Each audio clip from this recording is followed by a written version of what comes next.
Thanks again for joining Tankers Fantasy Football, where we're going to look forward to Week 8 here. And we're going to give you some buy lows, some sell highs, and just look at the different individual matchups throughout each game here throughout the week.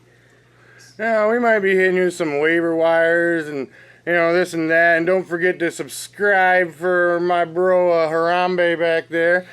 But, we're going to kick it off with some Jags versus them Titans this Thursday night. And we're going to sprinkle in some golden shovel this week, some mid-season golden shovel bums, just these bums that have just let you down. We're going to fire it up here with one of these top golden shovel bums, and Allen Robinson. Now let's talk about a golden shovel bum. You went out there and you paid. You paid to play for this guy. Late first, early second at the absolute latest. And oh my God, this filth puke bum. He had 600-yard games last year. Hasn't had one yet this year. Hasn't even really got close. I think his high water mark is like 72. Oh my God. Oh my God. He's such a fucking filth puke garbage bum. This guy is on pace for 72 receptions, which isn't really that bad because he only had 80 last year, but that's not the fucking problem.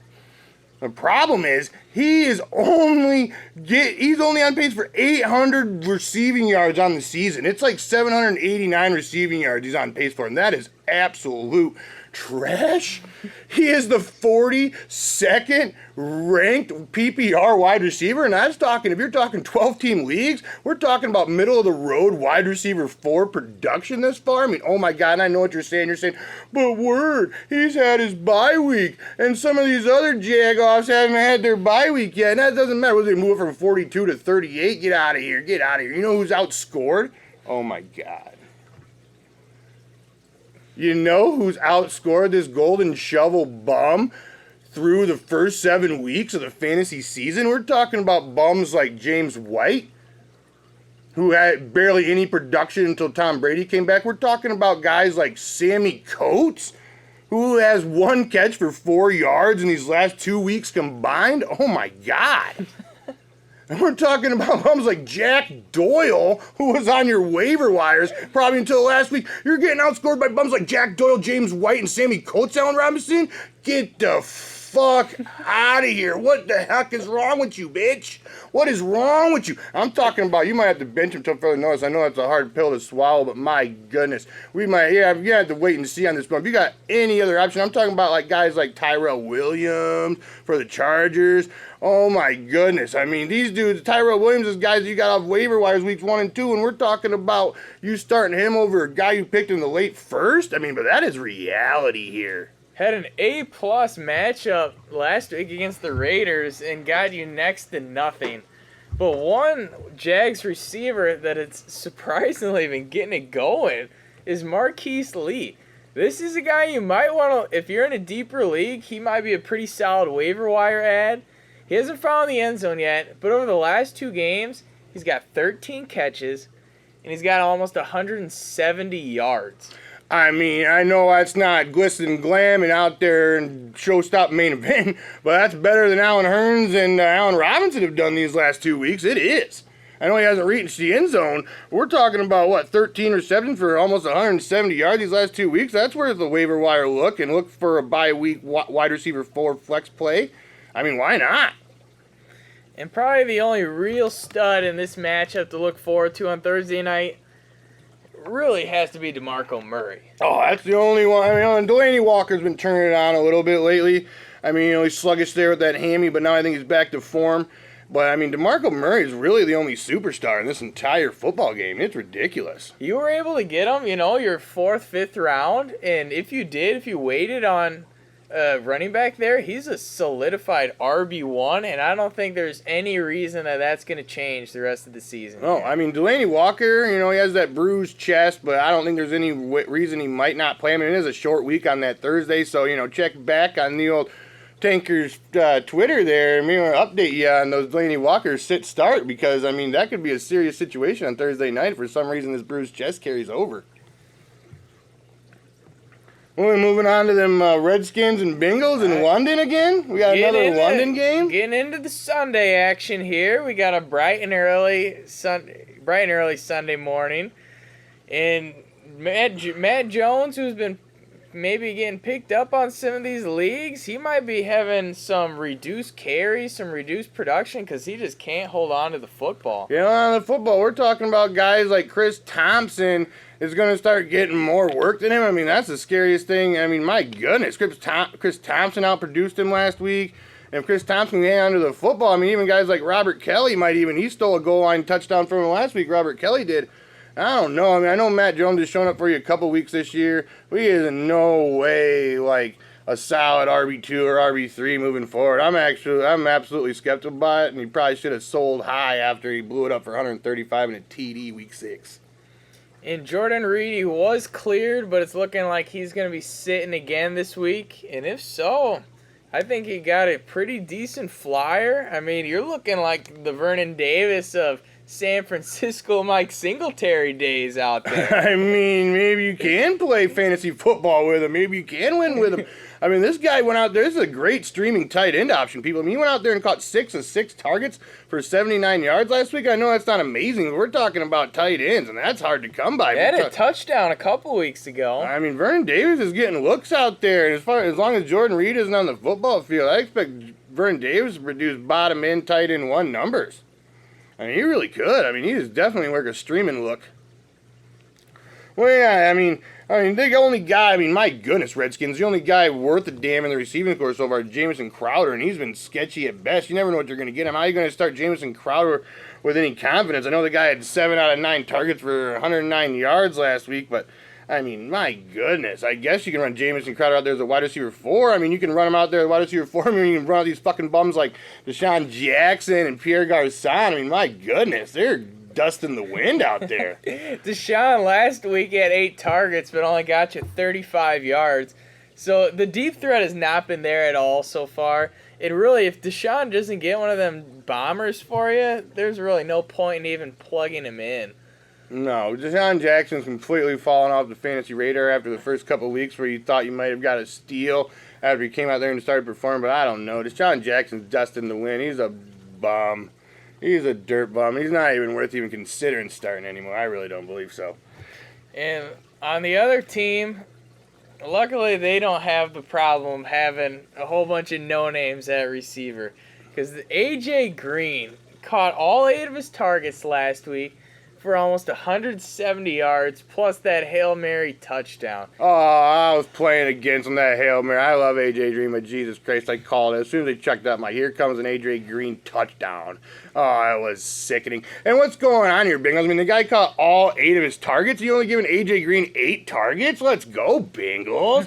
I mean, he caught all 8 of his targets for like, well, what do you even have out there? He blew it up for 169 yards and a touchdown and 8 targets. Like a guy like A.J. Green, Bengals, you gotta be at least peppering him with 11, 12 targets a game. Who else you throwing the ball my to? guy, and Brandon LaFell has been kind of showing up out there. I mean, he's been a wide receiver 4 these last 2 or 3 weeks. He really has. It's crazy. What, 4 touchdowns past 3 weeks? I mean, that's impressive for Brandon LaFell. I mean, the yards aren't really there for you, but if these touchdowns keep coming in like this, I mean, there's no reason to think Brandon LaFell can't be a solid bye-week wide receiver 4 play for you. I mean, my goodness. And back to A.J. Green, we said after the studs in the draft, if you had Antonio Brown, Julio Jones, Odell Beckham, and your top 3, that A.J. was number 4 on your board.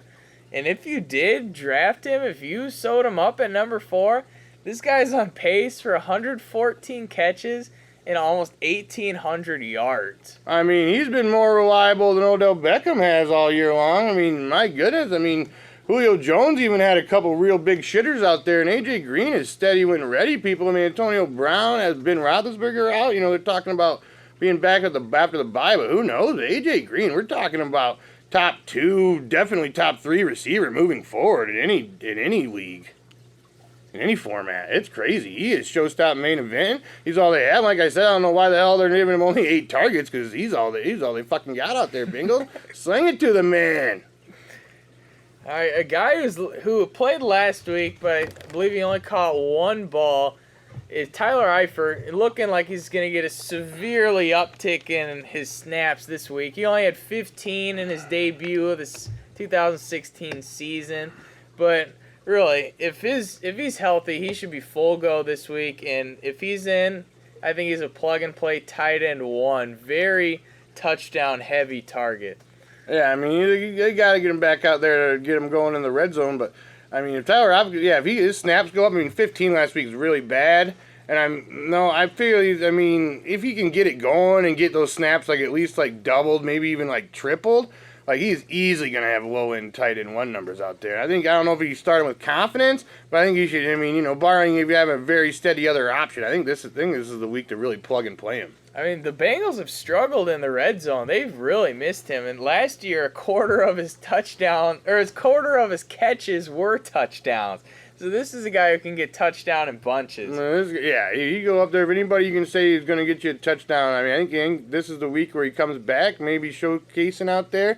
In London against them Redskins, I mean, the Redskins are not a defense to write home about, talking about they're shutting anybody down. So if he gets what did he only run? He only ran like, 10 routes last week, I think? Was that it? Yeah, he only ran the 10 routes, but if he can, I mean, my goodness, Bengals, we know they're easing him back into it. And I know if you have other options, I think it's a wait and see, maybe one more week, but I don't know, borderline confidence this week, I guess.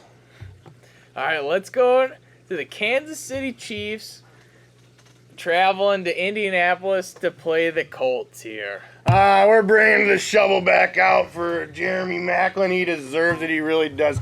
You draft him as your wide receiver, too. This bum scored touchdown week 1. Hasn't scored one since. I mean, my goodness, he's on pace for 72 receptions and under 900 yards. I mean, that is grotesque. I mean, he is a wide receiver 4, just like Allen Robinson is. I mean, this guy is a sit till further notice. I mean, look at these cream puff fucking matchups this guy's had these last 2 weeks. Raiders, and who did he play the week with? The Saints. Raiders and the Saints the last 2 weeks. He went out there and just fucking dropped a bag of dicks on your lap. Did absolutely nothing. He's a piece of trash, and I would fucking bench him till further notice. He's made me upset. I have him in a league. I drafted him. I felt confidence 4th round Jeremy Maclin this year, but it is absolutely not panned out for you whatsoever. Put him away. I think he's going to come back, baby. I just think he might. Kelsey, I mean, this guy isn't necessarily golden shovel bum, but these last few weeks he has been not getting it done for you. The last 3 weeks he's only had 10 receptions for 79 yards.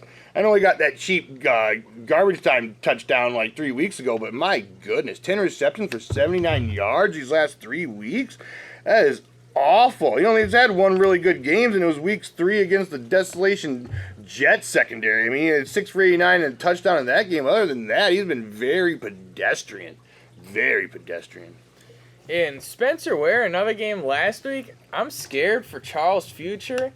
Charles said he didn't feel right, so they took him out, and you never saw him again. But Spencer Ware, I mean, this guy, 77 yards on 17 carries. He only had 2 catches, got you over 50 yards and a touchdown.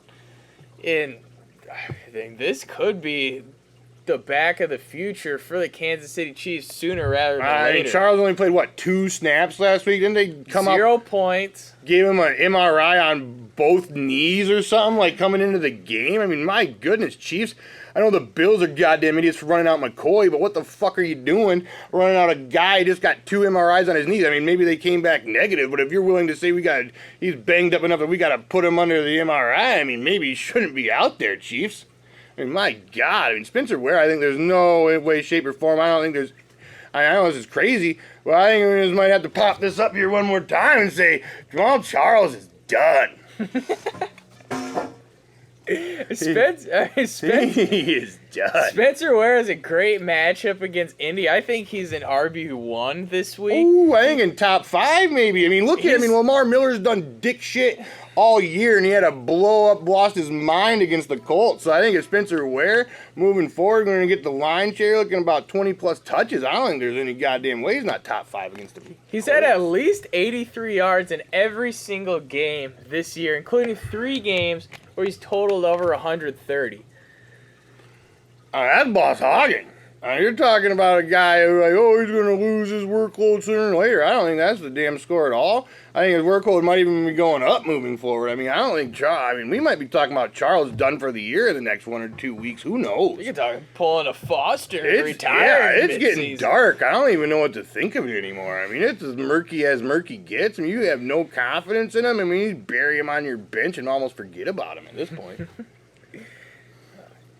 All right, stud receiver. Who would have thought T.Y. Hilton, after the first couple weeks, that this guy would be a top 5 option at receiver? You thought he would get lost with the Moncrief and the Dorsett, but he just keeps rolling. 12 targets, 7 catches, 133 yards, and a touchdown last week. Oh, man. He's got a pretty stiff matchup against KC, but there's no way you can bench this No, guy. you can't even think about it. That's ridiculous. You can play him against anybody. I mean, he might not. He might have to temper expectations this week, but I don't think there's any way, shape, or form he's not a wide receiver 2 at bare minimum. I mean, this guy's getting double-digit targets every single game. Again, another Colts receiver just blew it up, and Jack Doyle outscored Allen Robinson's bum ass. And Jack Doyle caught 9 of 10 targets for 78 yards and a touchdown. I mean, I know he's playing against that tough Chiefs D who's very stingy against tight ends, but this is a guy, I mean, with Dwayne Allen and Moncrief out, I mean, he's totally the possession receiver on this football team right now. He is. I don't think there's any reason why he shouldn't get 7 or 8 targets in games moving forward until at least one of those 2 guys comes back on the football field.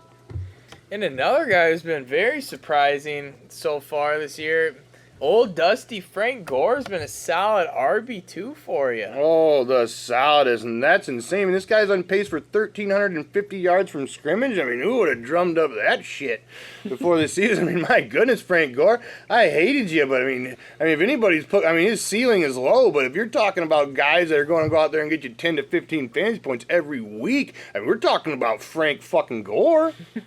I know that's insane, but if you're talking about guys that are guaranteed for anything, we're talking about Frank Gore. We are. All right, moving on to the Cardinals and Panthers. Bruce Arians is expecting John Brown back. Who knows if that's the score? I mean, these wide receivers... John Brown apparently has a sickle cell trait issue. That's what's been lingering his hammy this whole time. I mean, they're saying they expect him back. I mean, this whole Cardinals receiving core, besides Larry Fitzgerald's banged up out there. I mean, what do we got? Michael Floyd suffered a hamstring injury the last game. They say he was going to be fine, but who knows with these tricky hamstring injuries? I mean, even if he does play, he's not going to be 100%. I mean, hamstrings are tricky, people. John Brown lost for the year, torn ACL. I mean, we're talking about if John Brown doesn't play, I mean, John Brown's out for the year, and Michael Floyd might be limited. I mean, we're talking about waiver wire ads. We might be talking about J.J. Nelson, and that sounds completely insane. But if you're looking at a flyer, you're looking at a guy, who might get you a couple of deep balls in the game, maybe somehow slide his way into the end zone.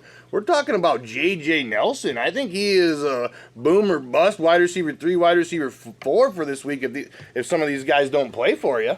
And if he doesn't, I think he's got a perfect matchup this week. I mean, Carolina has shown that they can give up the deep ball, and J.J. Nelson might be even faster than John Brown. He put that burner. I mean, that one drive when they could, they ended up.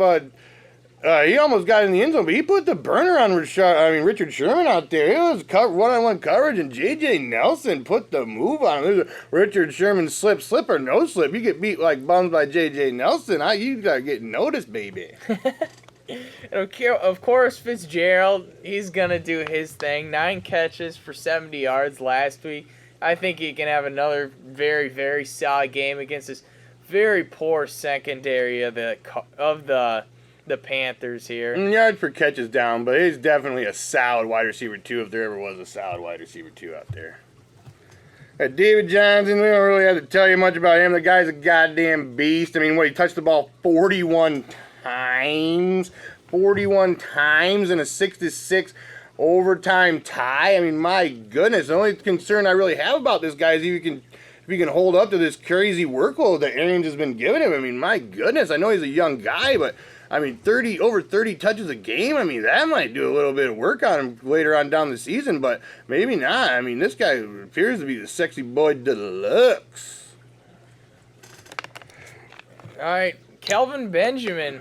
He's got a tough matchup. He's probably going to be getting shadowed by Patrick Peterson, whoever's been playing against him, unless you're a guy like Jeremy Curley, apparently you can go off on him, but I think Kelvin Benjamin, very, very tough matchup this week, coming off the bye.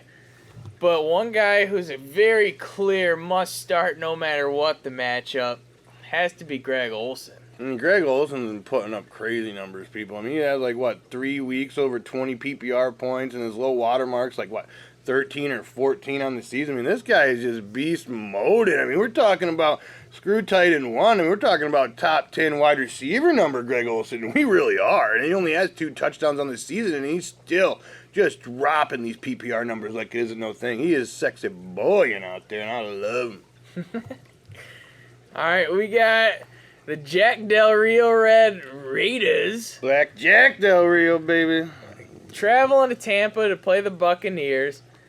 And if the story is still the same, Crabtree, if you waited and let Cooper get drafted in the second round, and you waited to get Crabtree, it is paying off. A guy caught 8 balls for practically 100 yards and another tutty against Jacksonville last week. I mean, the guy had a bad week, 2 for 10 the week before, and talk about buy low on him if your guy's down in the dumps thinking Amari Cooper has stole this job, because he hasn't. I know Amari Cooper went out there and outperformed in weeks 5 and 6, but Crabtree is clearly the red zone target on this team. And I mean, he has a rapport with David Carr. I mean, this guy is the go-to guy when the game is on the line. I truly believe it. He is the sexy boy for old Black Jack Del Rio squad. Who else we got out there? I mean, Jalen Richard. I mean, these guys. We thought about Latavius Murray last week. I don't know. And we went out there and we magic dusted. We magic road dusted, started this dirt road Latavius Murray bum for 2 touchdowns, and he is the most touchdown-dependent running back in the league, barring Jeremy Hill maybe. But this guy fell in there twice for you, and oh baby, it was sexy.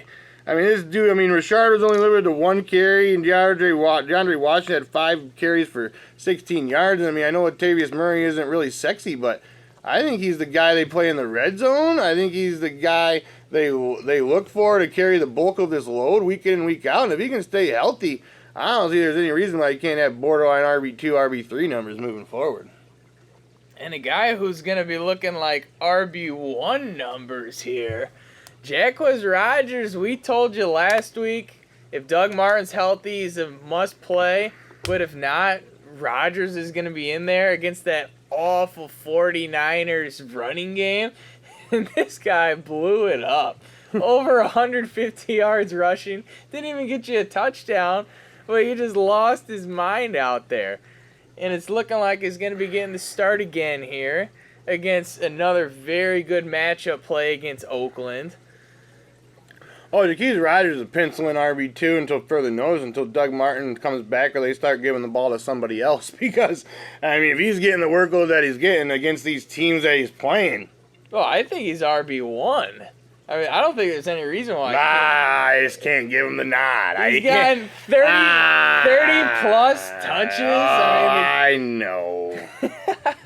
But his name just holds me back from giving him the go-ahead. I can't give him the 1 status. I just can't do it. I'm embarrassed.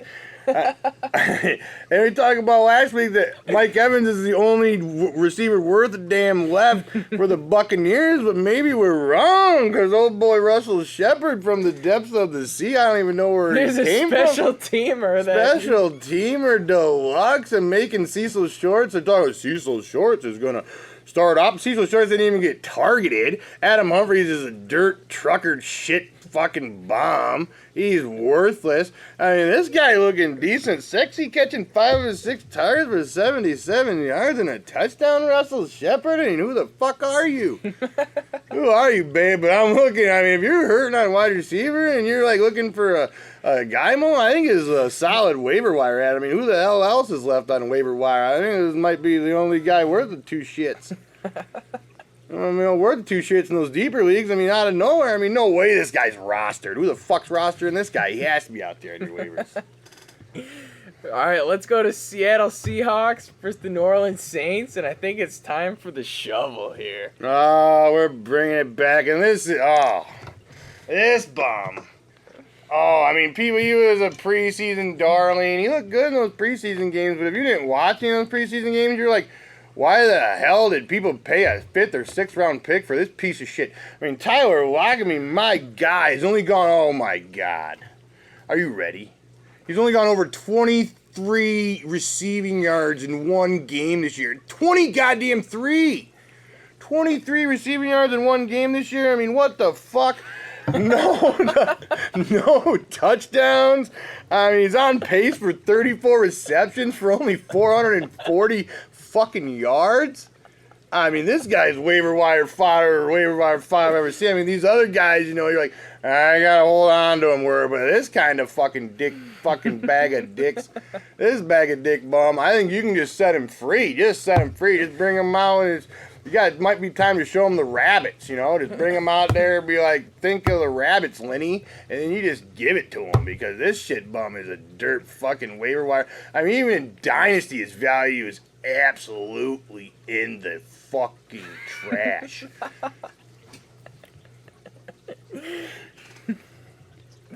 All right, let's talk about some other Seahawks there. All right, some guys that don't suck as much. Guys that aren't as nearly as bad. All right.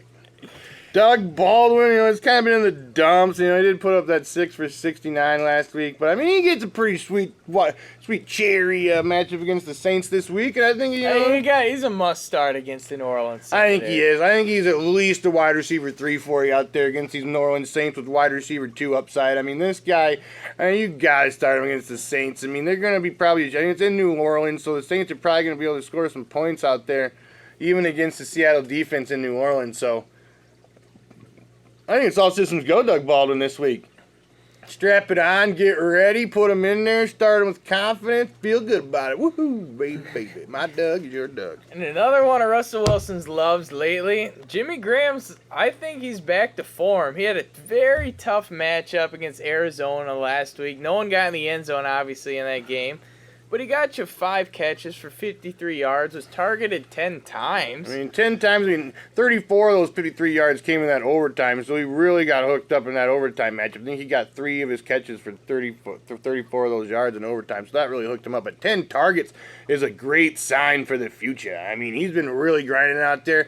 And this guy has been looking top 5 tight end. I mean, I know we wrote him off before the season started, but that is not the case anymore. This guy's back on the scene. He's back in that ass. And this guy might even be borderline top 3 tight end moving forward. I mean, Jordan Reed on the ropes. I mean, we're talking about Gronk. We're talking about Greg Olsen. And we might be talking about Jimmy Graham. I mean, seriously, with Jordan Reed out there on the ropes with the concussion, I mean, there's no reason to think Jimmy Graham can't be number 3 tight end moving forward, baby. All right, New Orleans Saints, they're at home, who obviously have an incredible home-away split. But even with being in New Orleans, I think you got to temper expectation for the Saints going against a very, very tough Seahawks D here. I don't know. You know, I mean, these guys like Michael Thomas, who has been absolute sexy deluxe supreme. He got in the end zone 3 of the last 4 weeks, and the week that he didn't was last week, and he caught 10 for $130 out there for you. I mean, my still got God. you over 20 points without even finding the end zone. This guy is sexy boy. I mean, he really is. I mean, we might have to, he's been a wide receiver 2 recently, but I think you might have to knock him down to that wide receiver 3, maybe wide receiver 4 against them Seahawks this week. But I still don't think you can bench him. And a guy you can bench, though, I think is Colby Fleener. Feel this guy's free. been Jekyll and Hyde. I mean, getting you over 25, or he's going to get you less than 10. And I think we're looking at the less than 10 this week against Seattle. I think you got to look at it. I don't think you can go out there and start this bum with any sort of confidence this week. Sit Fleener. Sorry, I was going to say bump Finley, but sit Fleener, baby. Bump Finley. That's an old joke there. All right, downgrade Cooks more of a wide receiver 3-2 like Michael Thomas this week. Biz playing against that Seattle defense. I don't know. I mean, I don't think you can bench these guys, but I don't think you can look for a really sexy game out there for him. And another very touchdown-dependent back is Mark Ingram. The only games he's gotten over 11 PPR points is when he's scored. Yeah, that's not good. If you can't score fantasy, I mean, it's going to be really hard sledding for Mark Ingram to punch it in there against the Seahawks. So if he can't, if he's really not going to get you over 11 fantasy, I think he was 10.7 points was his high water mark without a touchdown. And that is touchdown dependent as it gets. And I think against a team like the Seahawks, I think you got to look to sit Mark Ingram if you have any other viable options this week. All right, we got Houston Texans hosting the Detroit Lions here. And we got to look at another disappointment here in DeAndre Hopkins. Fucking bringing it back. Here we go again. DeAndre Hopkins, you drafted him mid-first. You felt good about it. You might even have drafted over A.J. Green because you're fucking mook. But, I mean, I'll tell you, Andre Hopkins on pace for 80 receptions, which is saying, oh, word, that's not that bad. But for a guy who's living and dying on volume, it is that bad. He's 80 receptions, but he's projected for under 900 yards. And we're talking about a guy you paid a mid-first. You're talking about, this is my wide receiver 1, and he hasn't been. He's a wide receiver 3 at best moving forward. And I know that sounds stupid. But Brock Osweiler is seriously holding him back here, people. Brock Osweiler is goddamn terrible. They didn't know how good Brian Hoyer No, was. they didn't know. They didn't have respect for Hoyer. Should have shown Hoyer that respect, Texans, because now you're living and dying with a multi-million-dollar mistake in Brock Osweiler. I hope you bathe in it, baby. Let's talk about a guy who resurrected from the grave. And that is Golden Tate last couple of weeks here for you. Back up in that ass with the resurrection. And we're talking Golden Tate's got, what, 14 of his 22 targets in the last 2 weeks? I mean, that is getting it done for you people. I think he's back on that wide receiver 3 radar moving forward. I do. Yeah, I think it's very solid flex play for you here. I mean, you know, Marvin Jones has been cooling off hardcore. I mean, he had that 4 for 90 last week, you know, which is pretty solid out there. But I think they're both kind of wide receiver 3 moving forward. You can't really say that Marvin Jones is the clear-cut favorite wide receiver in this offense anymore. I really don't think you can. The Lions running backs are just completely unstartable until Theo Riddick gets back. I mean, these guys are goddamn awful.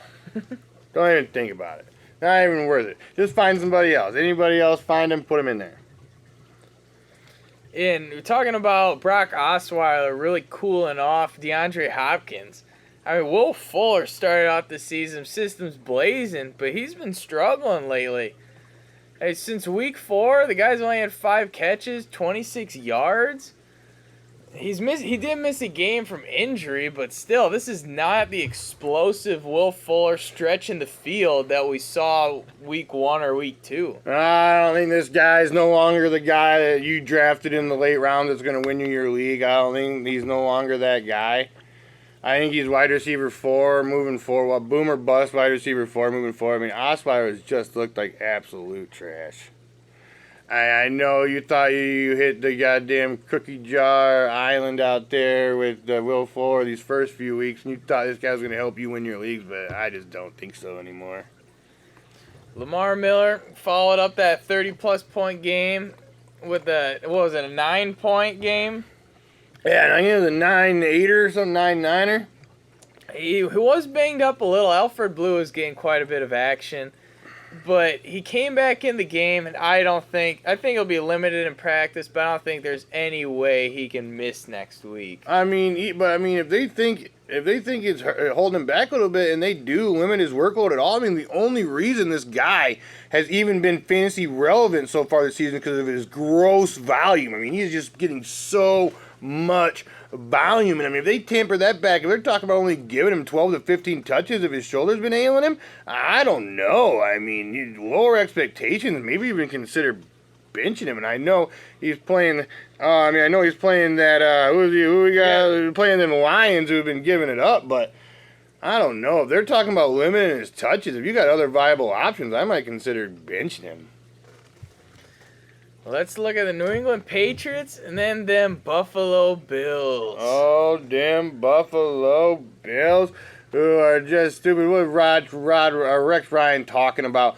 Oh, we didn't know McCoy was 100%. Really? Because everybody that fucking gets on the internet knew. But you didn't know? And what the fuck are we talking about? Oh, we didn't know.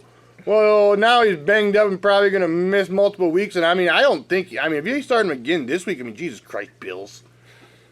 How stupid are you? Just let him heal. I mean, my goodness, you're 4-3. I know you're playing the Patriots, but I think it's time to just let your star player get a little back into shape here. I mean, what are you going to do? Wait till his goddamn hamstring rips off the bone? Come on, Bills. And Martellus Bennett, going on the Patriots. Martellus Bennett, after that 3-touchdown game, the first week Brady came back, had everybody wetting their jeans out there. But, I mean, his snap count has gone down each week these last 5 weeks. He was almost down to half the snaps last week, 30 of 57. I mean, he's turned into more of a Rob Gronkowski handcuff than a standalone tight end value play. I don't know if you can't start this guy with any confidence right now. I don't think so. What do you think? I mean, he's as touchdown dependent as it gets. And of those 30 snaps he played, he only ran 10 routes. They're pretty much using him as a sixth lineman out there, running the ball. I mean, he's not. Last week against the Steelers, he wasn't even active in the passing game. No.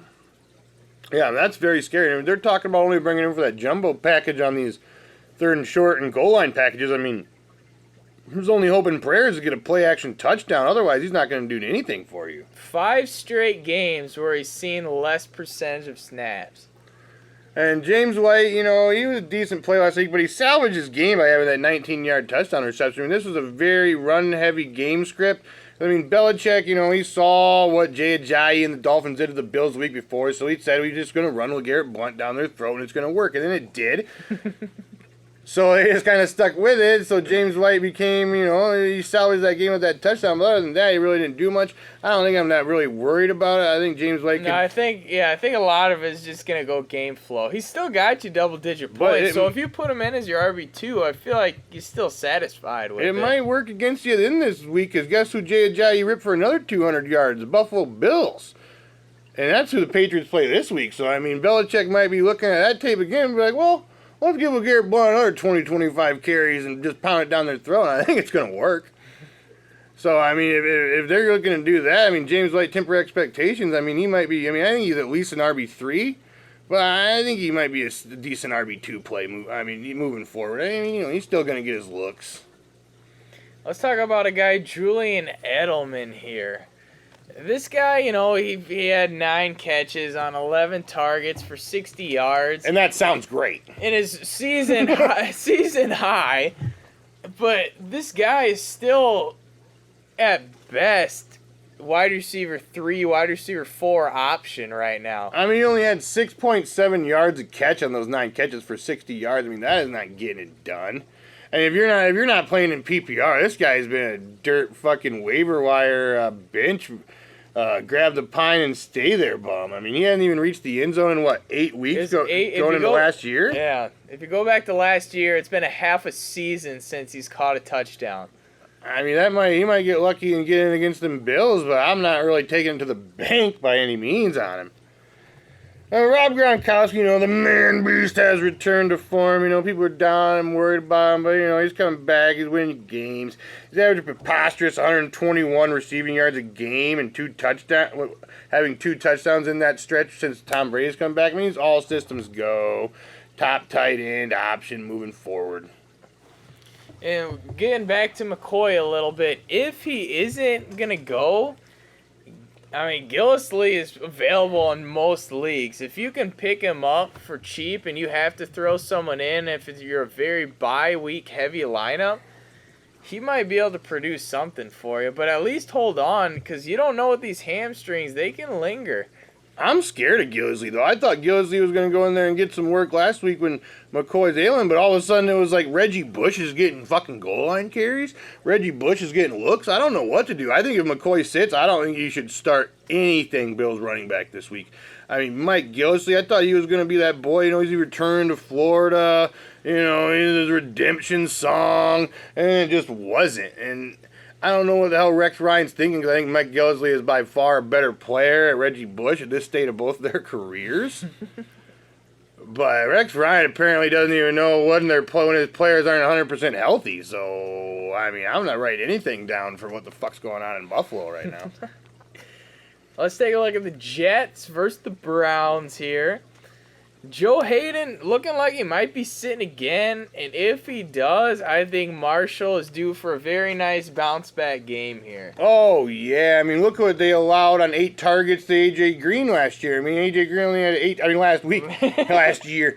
A.J. Green only had 8 targets last week, and he had 169 yards and a touchdown. I know some of that came on a Hail Mary, but I mean, Brandon Marshall's going to get, 8 to 10, maybe even 12 targets. I don't think there's any way he doesn't go out there and get in the end zone for you and have a decent wide receiver 2 production against these Joe Hayden-less Cleveland Browns. And with a lot of bye week fillers going on, I think an Inwa can be a decent flex play for you out there. Oh, yeah, we'll get to a player that narrowly avoided the death of the golden shovel, Matt Forte. He was on the list, baby. Ooh, and I had that lipstick ready to cross his name off, but he just wouldn't let me. He got in the end zone twice, but I'm not saying to start Matt Forte with confidence out there, people. I know he's playing the Browns, and I guess if you got bye weeks, and you got injuries, I can, you could feel all right running him out there as an RB2 or maybe even an RB3, but I just don't know. I think it might be, if someone thinks Matt Forte is back, I think he's a good sell high option. And a guy who I'm going to be sitting this week, I guess I shouldn't say I don't have him in any lineups, but I would if I did. And that's Isaiah Crowell going against this Jets run D. We all saw what Terrence West was able to do against this D, and that was nothing. Nothing. I mean, the Jets run D has been very stingy all year, and then they put up the ultra mega stingy against Terrence West. Took him till like fourth quarter to get 10 rushing yards. All right, moving on to the Chargers versus them Broncos in Denver. The Donkeys. The Donkeys have resurrected off of their 2-game slide and back in the ass with a win out there, Donks. And Gordon, the Donkeys D has been, kind of a little bit stingy here and there, but Gordon has been a third-ranked PPR running back coming into this week with 10 touchdowns. I mean, how the hell are you going to sit a guy with doing that for you? You aren't. Like we said, Denver's rushing defense, has some leaks in it. They're still 22nd in the league, and there's, talk about maybe reducing Gordon some of his workload, but I don't think there's any way that can happen. If you take a look at Dexter McCluster out there, how bad did he look? Gordon's the only option there. They might want to reduce his workload, but I don't think they're physically capable of reducing his workload at this juncture. They're talking about Rivers. 4 or 5 of his last games have been 300 yards, and the one that wasn't was against Denver. So don't let him don't feel bad for you. He's out there throwing to me and you, and he's still throwing for 300 yards. All systems go, Phillip Rivers. I'm in love with him. Let's go, Phillip Rivers, especially against them Jets who've just been vomiting up deep balls to people. I mean, we are all in. Phillip Rivers, a solid quarterback, 1 play this week. Oh, we got Denver this week. Denver, do they? They got Denver. No, they don't. I'm falling off, people. You're not. Oh, fuck it. You're not even watching at this juncture anyway. 4 out of 5 games, 300 plus yards. All right. And the one that wasn't was against this Denver D. Sit him then. I take it back. Sit him. Start Alex Smith. All in on the sit. All right. Let's look at the donkey running backs here. Snap spreads between some donk running backs becoming way more 50-50. All right, I'll be Booker, you be CJ. Booker. I was Booker. All right, I'll be Booker here. All right, I'm fucking up already. Booker had 35 snaps. All right, I'll be CJ. CJ only saw 29. All right, I had 18 touches. I'm still Devontae Booker. I'm CJ. I had only 16. I mean, he had 20 more yards than me. I only had 87. I had 107, but we both were able to find the end zone. So. I think this is scary, though. I don't know. I think this might be a straight-on 50-50 split moving forward. And I think it's almost a CJ, a low-end RB2, and we could be talking high-end RB3 for Booker. Definitely. I mean, if they're looking to make these splits on a running team like this, I think Devontae Booker now holds standalone fantasy value, and it may be only as an RB3. But hell, I mean, that's not so bad for a guy that wasn't even on the radar come 2-3 weeks ago. And Demaryius Thomas, too. He's caught a touchdown 4 of the last 5 games. And he's had 6 straight games where he's caught 5+ receptions, too. So this guy's doing it. They're quietly getting it done. I mean, He's very quietly getting these good seasons together. I mean, his ceiling is kind of right around 20 fantasy points, not like a 30 like some of these super stud wide receivers. I mean, he's more of a really solid wide receiver 2 play more than a low-end wide receiver 1 play, but still, he's getting it done for you for where you drafted him. All right, Cheeseheads versus Atlanta here. It's looking like Coleman's going to be out.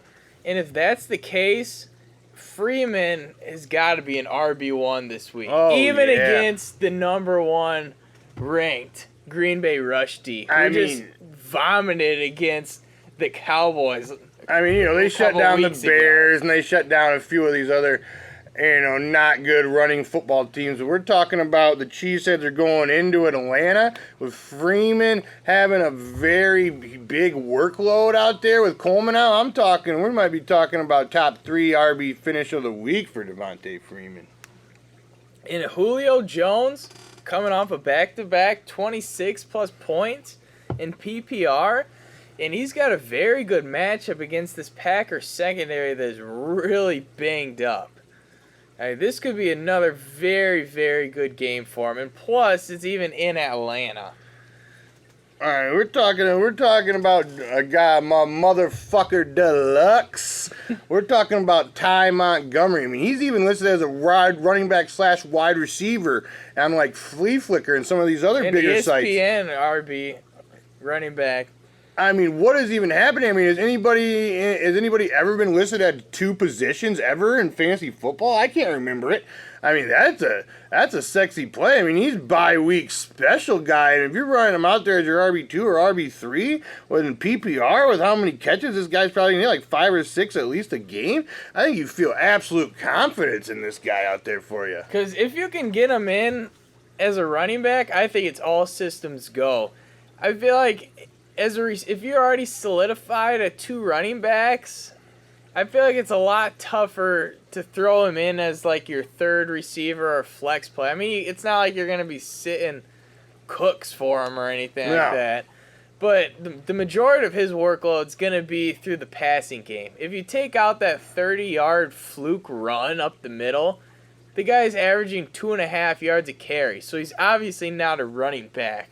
This guy's going to get most of his production through the air. I mean, once Niles Davis starts learning the playbook a little bit, they might, start giving him the carries. Well, this guy still should be in that PPR radar, I mean, for sure. I mean, he's going to be getting these catches every single week. I mean, hell, they were even giving him goal line carries out there. I mean, that's completely belligerent. Talking about Pack receiver, who's cooled off the past 3 weeks. He's averaged under 9 points in PPR the past 3 weeks, and that's including a touchdown in one of those games. And Jordy Nelson, I mean, I'm afraid for him. I'm not going to pull out the shovel for him or anything, but I mean, if he keeps going for 1 or 2 more weeks, it might be golden shovel time for old Jordy. It really might.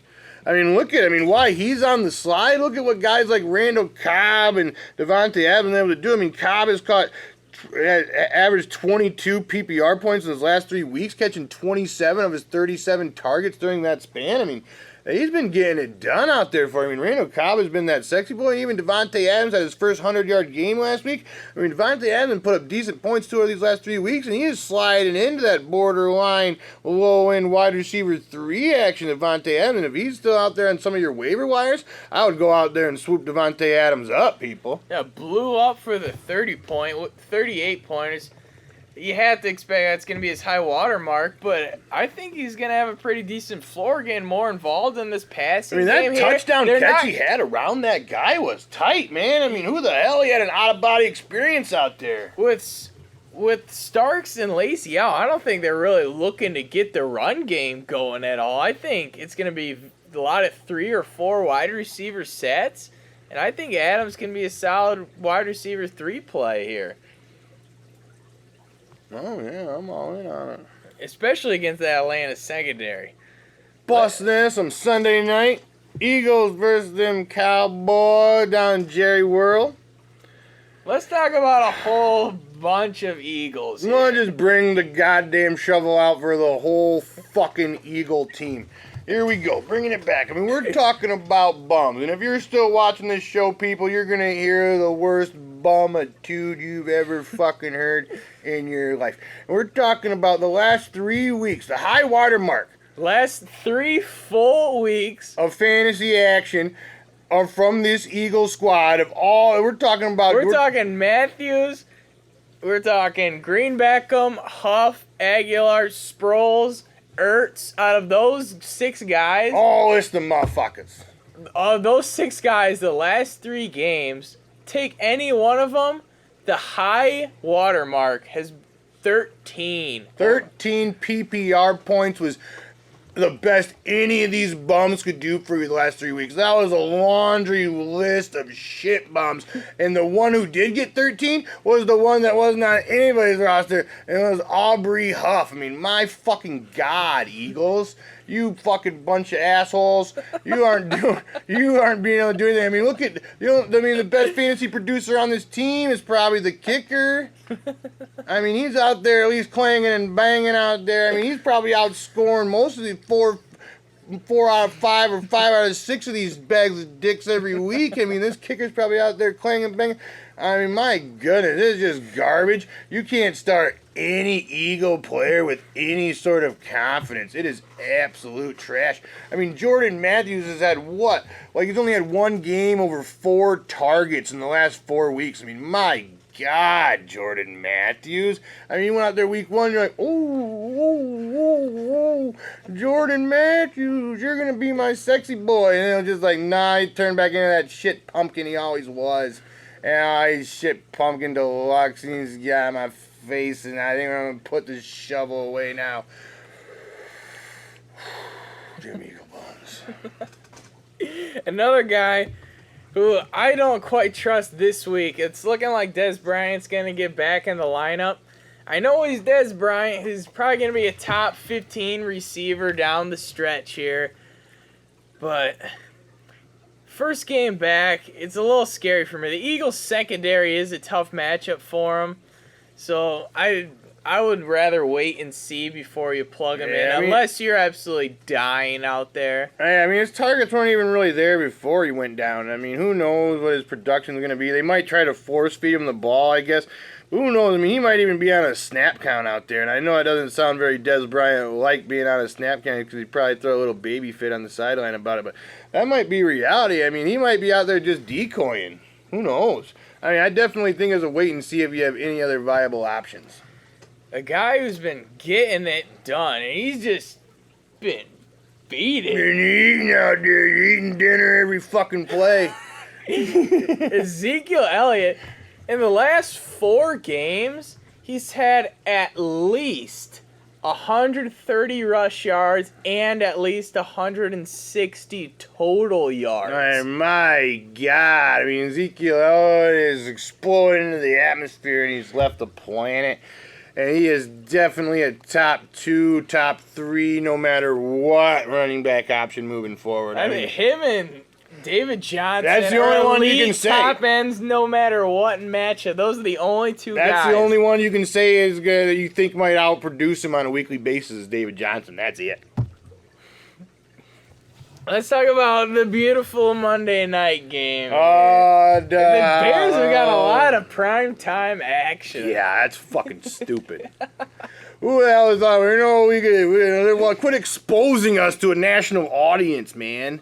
I mean, my goodness, just let the Bears die alone. I mean, the animals like to die alone. Why won't the Bears? You know, I mean, my goodness, we're gonna roll into a shit rock road 1-7 this week against the Vikings. I mean, there's no hope and prayer. And I know the Eagles, proved the Vikings that they weren't invincible last week, but I think the Vikings are going to get back on that map against the Bears this week. I know Jay Cutler is going to play because we don't have any other goddamn option. We can't play Matt Barkley Bears.